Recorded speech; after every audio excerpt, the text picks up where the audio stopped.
All right, so this is going to be just a quick overview of how I've got to this point on the Wild Thing build. If you're not familiar, the Wild Thing is a monohull originally designed for nitro, about 32 inches in length. The original plan was published by Mr. John Finch in the October 2000 issue of Radio Control Boat Modelers magazine. The guy that I got this plan from is Cozy RC on YouTube. What he's done is he's scaled this plan down to a 20-inch length boat. Right? He's published it for free on Google Drive. So I'll link that down in the description. The first thing that you're going to want to do is you're going to want to source materials.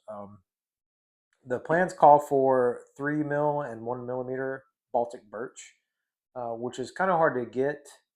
It's even when you do find it online, it's pretty expensive to ship. So unless you plan on buying in bulk, your options are limited, especially in the United States for metric plywood. So I did mine in inch. I did 1/8, which comes out. Let's grab the calculator here. Let's see.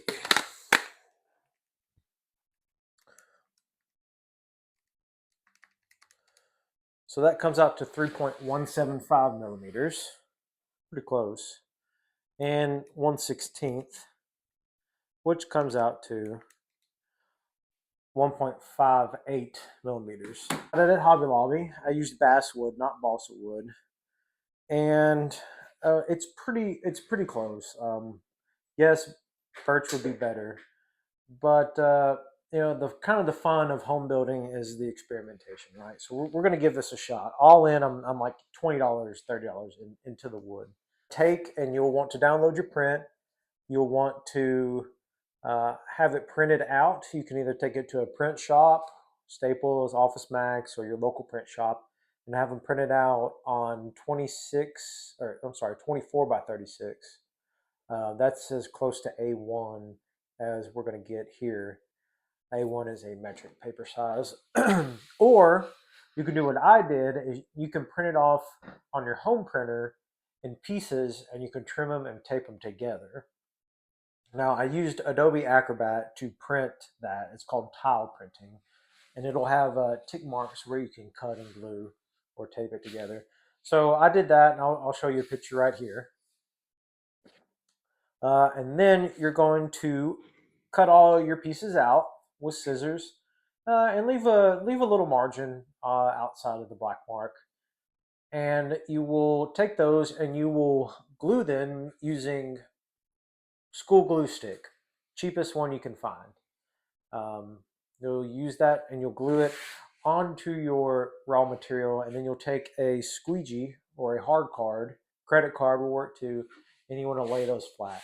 And then I took those and put them between pieces of wax paper and set some books and a couple other heavy things on there and let it dry overnight. Now the beauty of using the cheap glue sticks is that when you're ready to remove it, all you got to do is take a damp sponge and wet the paper, and then it'll come right off. The next thing you're going to need once you have your plans laid out is you're going to need to cut them out somehow. So you want to get a piece of plywood and cut a keyhole shape in there about 2 or 3 inches deep. Have you about an inch or half an inch hole, and that's so you can cut and sand without basically it gives you an area a relief to cut into, because you're going to have to cut you're going to have to cut in there, and you don't want to just be hanging out here on the edge of the work table because you might break your piece. And then you will need a coping saw, or you can use a bandsaw, whatever you want to do. I got this from Home Depot. I actually do not recommend this particular setup.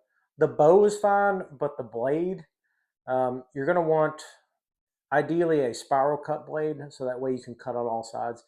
That way you can just turn the saw as you cut instead of having to fight the corners. It'll give you a little bit better cut. You'll need some sandpaper. 120 and 180 works just fine. 120 to sand smooth, and then 180 for the final.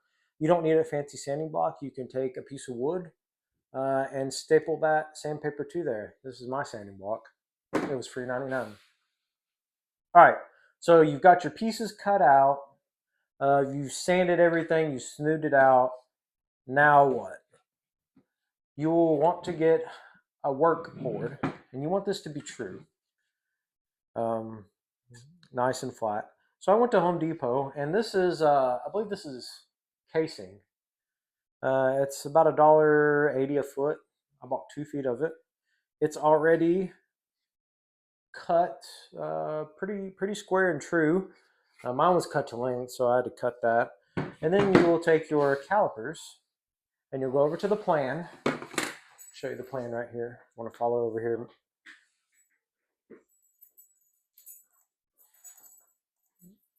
All right. So this is your plan layout. This is 0 right here. And you want to lay it out just like I did using your calipers. 138 millimeters. I'll go here, dial in 138, find my 0, swing it over here, make a mark like so. You can use this technique here, put it on the edge and make a scoring mark that you can easily see. Then you'll take your square, line it up to that mark and make your mark.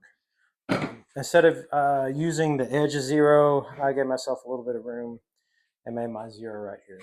So you lay all that out. Then you will take whatever your width measures, 139.36, put that in a calculator, divide by 2, give you your halfway mark. Again, you can use the same caliper scoring technique. Score right here, score right here, take a straight edge, connect the dots.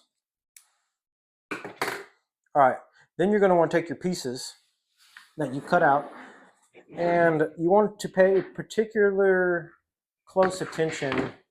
You'll see it better over here.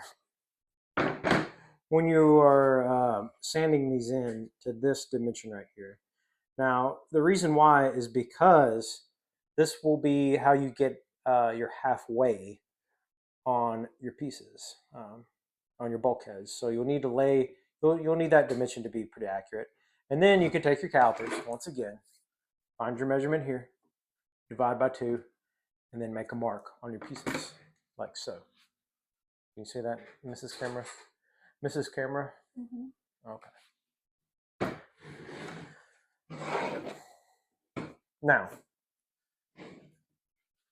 at the end of when you finish building up the bottom, actually, you'll cut these pieces right here. You'll cut the bulkheads off right there. These stands or sprues are basically just for building.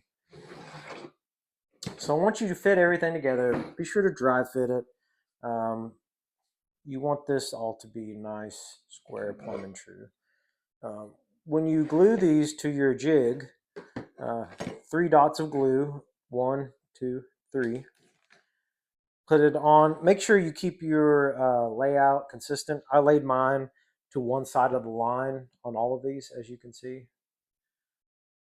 And then you'll tack it in place. You can. I use super glue for this. You can use. I prefer not to use an activator on something like this. It buys me a little time. Then you lay it out like that.